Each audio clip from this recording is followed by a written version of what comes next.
Well, hello and welcome back to Round Mountain Tai Chi.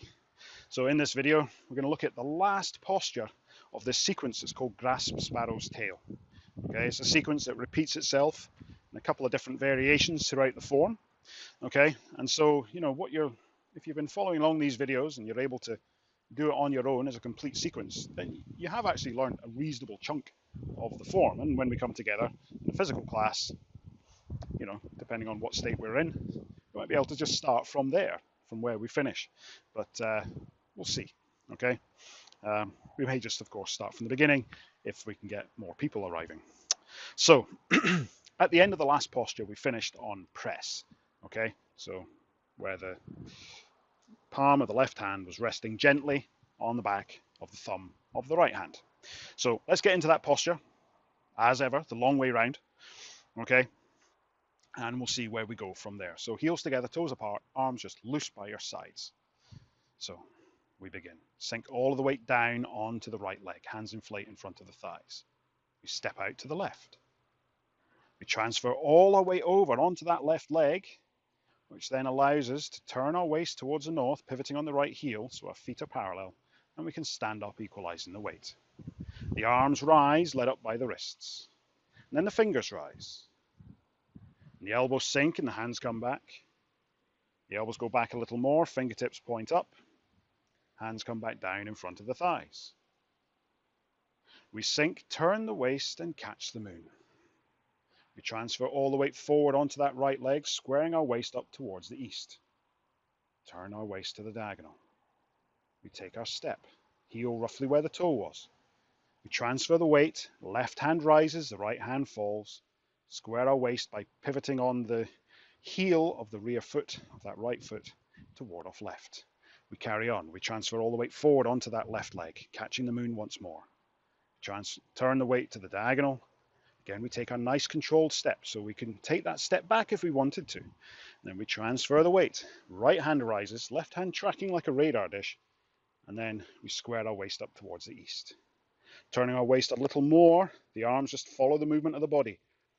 We transfer the weight back onto that left leg, squaring the waist up toward the east. Fingertips of the right hand are pointing up and forwards, left hand pointing to the right elbow. We turn into the left hip. The arms fall as we drift forwards. They come into our press position.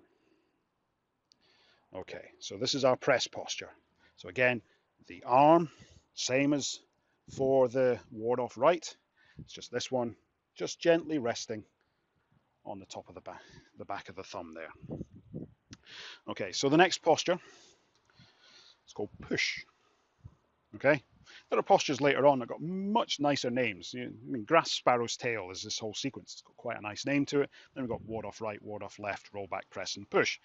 Not terribly exciting. The next posture is called single whip. But then we have white crane spreads its wings. Fair lady works at the shuttle. Golden rooster stands on one leg. Turn the body to sweep the lotus. Certain nice elements of poetry, I think, in some of these postures, and hopefully you'll get a chance to learn them in one way or another. So the push posture. So we're going to start off from that press position. So turn your waist to face the east. Your feet shoulder width apart. Okay. So remember, shoulder width. I'm counting this as shoulder width. Some people, when they think, oh, stand with your feet shoulder width apart, they think sort of outside shoulder width. Sometimes it's more like a hip width, okay? Not too far, certainly, okay? So, square towards the east. Let's turn the left foot out to the diagonal. We'll put all the weight on that left leg, just gently. Just take that sort of short step forward with the right, such that you can choose to place your heel down. We're not doing that, okay? It's important that you can just place the heel down whilst keeping all the weight on here. Then we'll roll forwards 70-30 is what we're looking for, okay? So if you stand here for a long time, this definitely starts hurting way before that one does, okay? Again, don't stand too low, okay? Particularly if you're feeling pains in any of the joints and anything like that. I can't see what you're doing to sort of point out any issues that you might be having there, but we're in this posture. Let's get the right arm up there. So palm roughly opposite your solar plexus, left hand just gently resting on top. Okay, so this is in press. Let's have a look at what happens with push.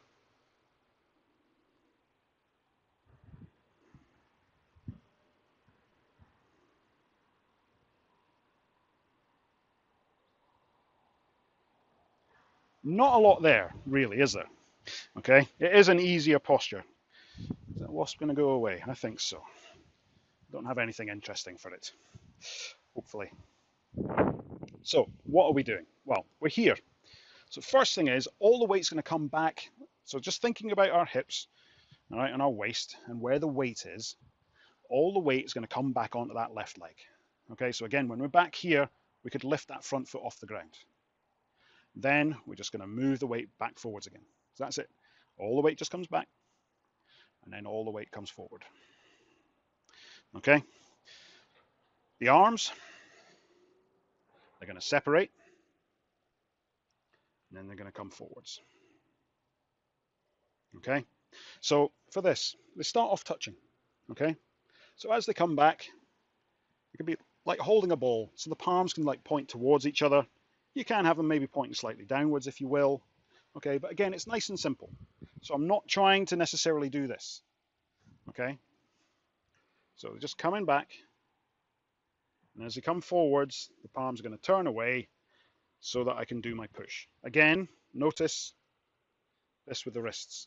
I'm not doing anything like that. Okay?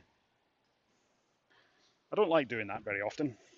I work with computers and mice at other times, and it's a good way to try and exacerbate RSI type stuff, and that's really niggling.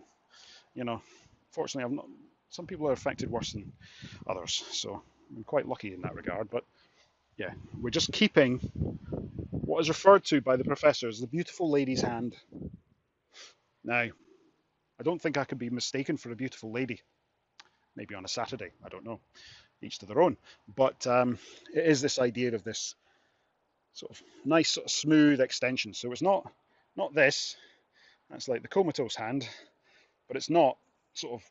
There's no strength in the hands there. Okay, they're just there, and so if they were to come into contact with something, they could move into a position to help actually push somebody. Okay, again, if we do push hands, they can be quite fun, these pushes. But all the weight comes back, and then all the weight comes forward. And again, you've got to feel for that slightly more weight on that front leg. Okay, because in the end, any push that you do actually comes through based on that connection into the front foot and sort of out, and it's sort of almost a push slightly upwards. Okay, and get it right, and you can push people a fair old distance. It's quite nice. So anywho, right, from the press, all the weight comes back, hands separate, weight comes forward, palms turn away. So once more, they separate, palms turn away. Okay, it's very simple, understated, this form that we do here. You will see other people that might want to sort of do all sorts of other things. Okay, we could do that, but we're electing not to. In the hue and cry of if we were to ever try and do a proper Tai Chi push, then we might do stuff, but then we'll end up pushing forwards, boom. And the basic movement is still there. Okay, so all the way back, then all the way, well, not all the weight, just 70%, no more than 70. So it's definitely more weight is on this leg than that one.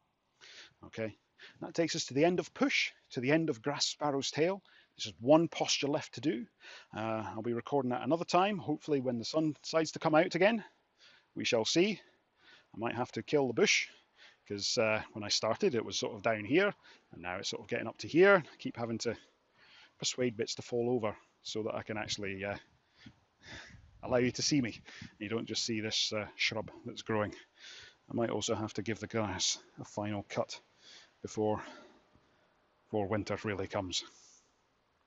But I've been enjoying doing this, so hopefully you've been enjoying watching it. Obviously, if you want to like, subscribe, or comment, or whatever you want to do, that's all great. Hope to have a class running, but until then, we've got this, and I have other plans. If physical classes aren't going to be happening anytime soon, we might be able to do some kind of a remote thing. But the thought of standing out here every evening, or of an evening, in whatever weather, getting lashed by the rain and the wind and everything else, it'd be a bit hardcore, and space in the house is somewhat limited, so we'll have to see what we do. But thank you for watching. Stay relaxed, keep practicing, and see you next time.